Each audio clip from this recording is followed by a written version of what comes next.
ज्योति मिर्धा को भारतीय जनता पार्टी ने जैसे ही नागौर सीट पर उम्मीदवार बनाया तो उसके बाद ये चर्चा चलने लगी है कि अब हनुमान बेनीवाल कौन सा पत्ता फेंकने वाले हैं। पहले तो सोशल मीडिया पर यह चर्चा चली, लेकिन अब धीरे धीरे कयासों का बाजार और गर्म हो गया है। अब इस तरह की चर्चाएं चल रही है कि आरएलपी व कांग्रेस के बीच गठबंधन को लेकर चर्चा चल रही है। हालांकि ये कयास है, अभी कांग्रेस व आरएलपी के किसी भी नेता ने सार्वजनिक रूप से ये नहीं कहा कि हमारे बीच गठबंधन को लेकर चर्चा चल रही है। लेकिन चर्चा ये चल रही है कि हनुमान बेनीवाल ने अपना पत्ता फेंक दिया है और अब राजनीतिक दांव में कौन बाजी मारेगा और कौन हारेगा ये जनता को तय करना है। अब कांग्रेस क्या आरएलपी से गठबंधन करेगी और क्या वाकई में कोई गठबंधन की चर्चा चल रही है, इसे लेकर अभी बहुत सारा कंफ्यूजन है। लेकिन चर्चा क्या चल रही है इसके बारे में बताते हैं।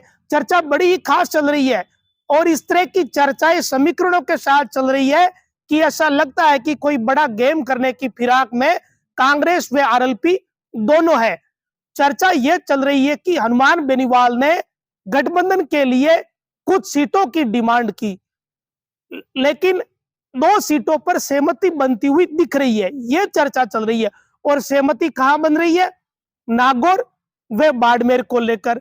चर्चा यह है कि नागौर व बाड़मेर की सीट आरएलपी के खाते में दी जाएगी और बाकी की सीटों पर कांग्रेस चुनाव लड़ेगी और जो मारवाड़ की सीटें हैं वहां हनुमान बेनीवाल कांग्रेस की मदद करेंगे। यह चर्चा चल रही है।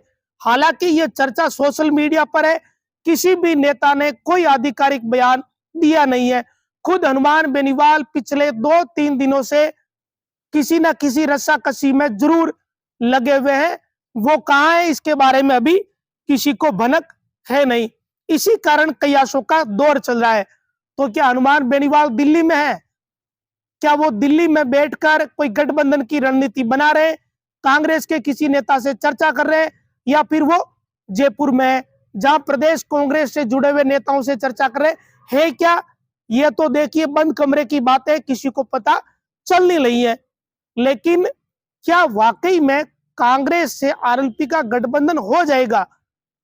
ये ऐसा सवाल है जिसे कह सकते हैं कि ये लाख रुपए का सवाल है।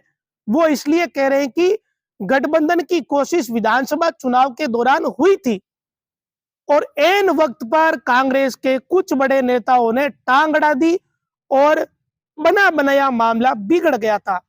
लेकिन फिर बात वही है कि ये लोकसभा चुनाव है, ये स्थितियां थोड़ी अलग है। यहां इंडिया के साथ गठबंधन आरएलपी को करना पड़ेगा, क्योंकि कांग्रेस का इंडिया अलायंस जो है पहले वो गठबंधन होगा और सीट शेयरिंग होगी कांग्रेस के साथ। तो इस बात को समझिए। और अगर वाकई में ये गठबंधन हो जाता है तो फिर नागौर की पॉलिटिक्स में एक तरीके से ये कह सकते हैं कि भयंकर उबाल आएगा और चुनाव बड़ा ही रोचक और बेहद ही कंपटीशन वाला चुनाव हो जाएगा नागौर की राजनीति में। तो क्या हनुमान बेनीवाल खुद नागौर से चुनाव लड़ेंगे या अपने परिवार के किसी सदस्य को लड़ाएंगे? यह भी एक सवाल है। दूसरा सवाल है कि अगर गठबंधन होता है तो बाड़मेर से उम्मीदवार बेनीवाल ही उम्मीदवार होंगे या कोई और नेता होगा? बहुत सारे ऐसे सवाल है जो राजनीतिक गलियारों में चर्चा का विषय बने हुए हैं। और क्या हरीश चौधरी सहमति दे देंगे, ये एक सवाल है। हालांकि अगर ये वाकई में गठबंधन होता है तो इसमें नई चीजें हो जाती है। देखिए बाड़मेर से शुरू करते हैं। उम्मीदवार बेनीवाल वही आरएलपी के नेता है जो हरीश चौधरी को 2 चुनावों से लगातार टक्कर दे रहे हैं और इस बार तो हरीश चौधरी बैलेट पेपर के वोटों से बाल बाल बचे। उम्मीदवार बेनीवाल ने जबरदस्त चुनाव लड़ा, गजब के उन्होंने वोट लिए और उनका बायतू क्षेत्र में अच्छा खासा प्रभाव है। वो जन नेता की तरह धीरे धीरे बढ़ रहे, इसमें कोई दो राय नहीं है। अगर ये गठबंधन होता है तो फिर बाड़मेर से आरएलपी व कांग्रेस के संयुक्त उम्मीदवार बनते हैं उम्मीदवार बेनीवाल। ये संभावित बातें हैं। तो फिर हरीश चौधरी के लिए तो इसमें फायदा भी है और नुकसान वाली बात भी है। फायदा ऐसे है कि फिर उमेद राम बेनीवाल भाई तू छोड़ देंगे, वो अगर लोकसभा की राजनीति करेंगे तो भाई तुम्हें फिर हरीश चौधरी के लिए जगह खाली हो जाएगी, उनका कंपटीशन कुछ कम हो जाएगा। लेकिन अगर उमेद राम बेनीवाल चुनाव लड़कर चुनाव जीत जाते हैं तो फिर उमेद राम बेनीवाल बड़े नेता बन जाते हैं। तो ये एक संकट है। देखिए पॉलिटिक्स में स्थानीय संकट बहुत मायने रखते हैं राजनीति में। और नागौर में भी इतना आसान नहीं है इस गठबंधन के लिए। जो नागौर के विधायक है वो मानेंगे क्या, ये भी बड़ा महत्वपूर्ण है। क्योंकि देखिए हरेंद्र मिर्धा तो मान लेंगे, क्योंकि हरेंद्र मिर्धा की इनडायरेक्टली हनुमान बेनीवाल ने मदद करी थी, ये बात सभी जानते हैं। चेतन डूडी खुद टिकट मांग रहे हैं, तो चेतन डूडी इस स्थिति में सहमति देंगे क्या? मुकेश भाकर क्या करेंगे? उनके लिए बड़ी कंफ्यूजन की स्थिति रहेगी, क्योंकि मुकेश भाकर कभी हनुमान बेनीवाल के साथ भी उठते बैठते रहे, उनके लिए भी वो आदर वाली बात है, और ज्योति मिर्धा के लिए भी उनकी वही स्थिति है। तो बड़ा ही कंफ्यूजन इन नेताओं के लिए निजी तौर पर होगा और स्थानीय स्तर की पॉलिटिक्स में बहुत ही कंफ्यूजन होगा। हालांकि फिर बात वही है, अगर आला कमान कुछ तय कर लेता है तो फिर वही होता है जो आला कमान चाहता है। इन सारी चीजों के बीच एक राजनेता बड़ा ही महत्वपूर्ण है, उनका किरदार बहुत ही महत्वपूर्ण है, और वो है पूर्व मुख्यमंत्री अशोक गहलोत। पूर्व मुख्यमंत्री अशोक गहलोत क्या चाहते हैं? क्योंकि ये बात सब जानते हैं कि वैभव गहलोत को भी सेटल करना है, और अगर अशोक गहलोत की चली तो फिर इस बात के चांस बहुत ज्यादा है कि ये गठबंधन हो सकता है। वो इसलिए क्योंकि अगर नागौर की सीट और बाड़मेर की सीट आरएलपी को कांग्रेस ने दे भी दी तो कांग्रेस को इसमें कोई नुकसान नहीं है, बल्कि कांग्रेस को इसमें फायदा ही दिख रहा होगा। अभी से जो जोधपुर की सीट है जहां वैभव गहलोत संभावित उम्मीदवार बताए जा रहे हैं, वहां फायदा होगा, जाट समाज के वोट मिलने की संभावना बढ़ेगी।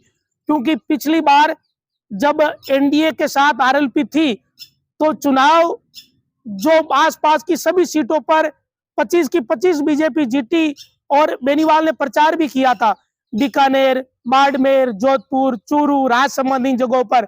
और जब गठबंधन टूटा था किसान आंदोलन के मुद्दे पर, तब बेनीवाल ने कहा था कि मैंने इन लोगों की बहुत मदद करी।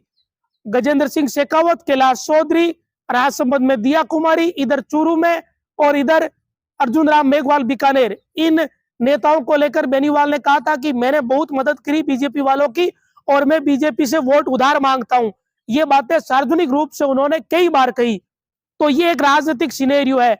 बेनीवाल को ऐसा लगता है, या दूसरी जो कांग्रेस है या कोई दूसरे दल है या नेता है, उनको ये लगता है कि जाट समाज का जो वोट बैंक है वो बेनीवाल के कहने से मूव हो सकता है, उसका फायदा हो सकता है। दूसरा, खुद बेनीवाल का की पार्टी का भी वोट बैंक है, युवा वोट बैंक है बेनीवाल के पास। ये तमाम प्रकार की ऐसी चीजें हैं जिनके कारण ये राजनीतिक चर्चा चलने लगी है।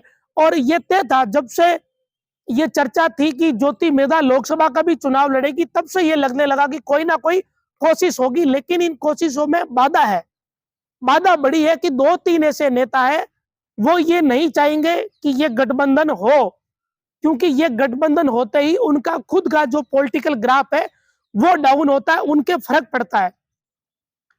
आप कल्पना करिए कि हरीश चौधरी स्वीकार करेंगे क्या इस बात को? सचिन पायलट, गोविंद सिंह डोटासरा, ये बड़े नेता।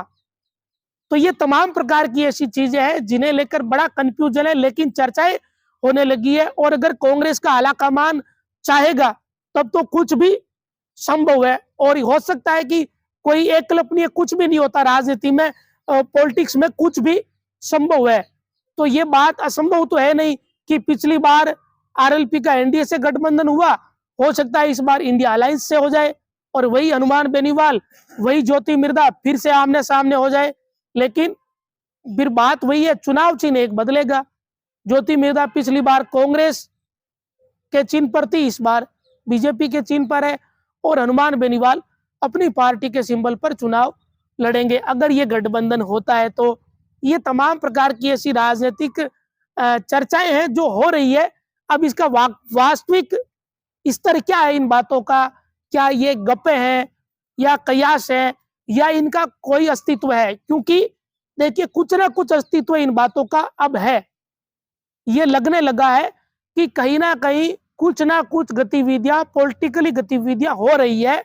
आरएलपी के जो राष्ट्रीय संयोजक है हनुमान बेनीवाल, वो कुछ ना कुछ कोशिश अपने स्तर पर कर रहे हैं। उनको अपनी पार्टी को वापस अप करना है, उनकी भी अपनी पॉलिटिकल मजबूरी है। विधानसभा चुनाव में जो आरएलपी की स्थिति हुई, उससे आरएलपी डाउन हो गई, कार्यकर्ताओं का मोरल डाउन हो गया। उन्हें पता है कि कुछ ना कुछ तो करना पड़ेगा, नहीं तो 5 साल बैठे रहेंगे। तो इस हिसाब से बेनीवाल भी कुछ ना कुछ तोड़ जोड़ कर रहे होंगे। अशोक गहलोत भी चाह रहे होंगे कि वैभव गहलोत को सेटल करना है, लेकिन कुछ ऐसे नेता भी है वो नहीं चाह रहे होंगे। तो ये बहुत सारी ऐसी बातें हैं, बहुत सारे राजनीतिक सिनेरियो है, और कुछ एक कांग्रेस के नेता ऐसे भी है जिनको दूसरी जगह भी फायदा दिख रहा होगा। अब इन हालातों में होगा क्या, ये अभी इसमें समय लगेगा। ऐसा लगता है कि अभी 3-4 दिन और लग सकते हैं ये चीजें जानने में। अगर पता चलेगा तो हम भी आपको बताएंगे, और आपको अगर कोई राजनीतिक इन हालातों को लेकर कोई आप जानकारी हमारे साथ साझा करना चाहते हैं तो कमेंट बॉक्स में प्रतिक्रिया अपनी जरूर देवे, क्योंकि बड़ा इंटरेस्टिंग हो गया है नागौर का यह चुनाव। हनुमान बेनीवाल का गठबंधन होगा या नहीं होगा, कांग्रेस क्या करने वाली है, 2 सीटें बेनीवाल मांग रहे हैं, बाड़मेर और नागौर, इन पर सहमति बन रही है, इस तरह की चर्चाएं चल रही। तो आप प्रतिक्रिया जरूर देवें।